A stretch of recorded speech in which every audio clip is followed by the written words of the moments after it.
Dulu seorang kepala rumah tangga laki-laki, dia masih sempat sholat subuh berjamaah di masjid. Selesai itu dia pulang ke rumah, masih sempat mendengarkan anak-anaknya mendengarkan hafalan surat-surat pendek. Setelah itu masih sempat sarapan bersama, lalu kemudian pergi ke sawah sampai zuhur tiba. Sampai selesai sholat zuhur, mandi, bersih-bersih, makan siang, lalu kemudian dilanjutkan hingga petang, kembali ke rumah. Sholat maghrib berjamaah, dilanggar, di surau, di musola. Setelah itu masih sempat di waktu malam bersilaturahim, bercengkrama, berbicara, dan pada akhirnya istirahat malam. Tapi hari ini semakin canggih dunia, alat telekomunikasi semakin banyak. Apa yang terjadi?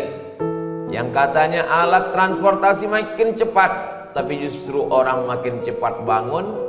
Dan sebelum azan subuh di kota-kota besar orang sudah berangkat karena khawatir nanti akan terjebak macet.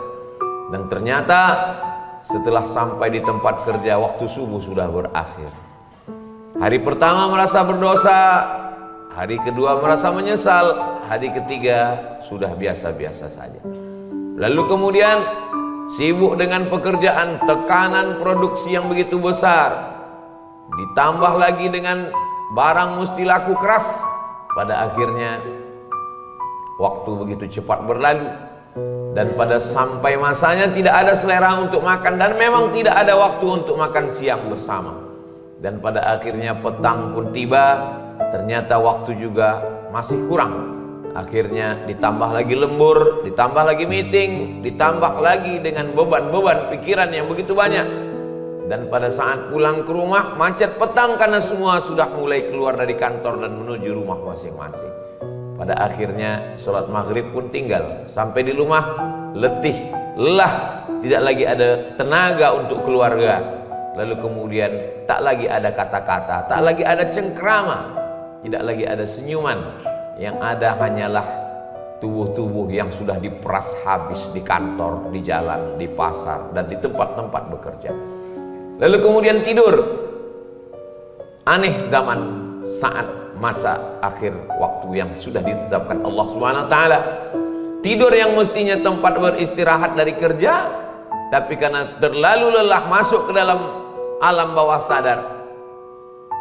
Yang siangnya kerja, petangnya kerja, malam yang mestinya beristirahat, mimpinya pun juga bekerja.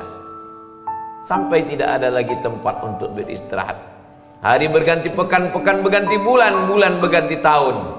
Sampai pada akhirnya yang tersisa hanyalah keramaian, tapi ada manusia-manusia yang sunyi di tengah keramaian.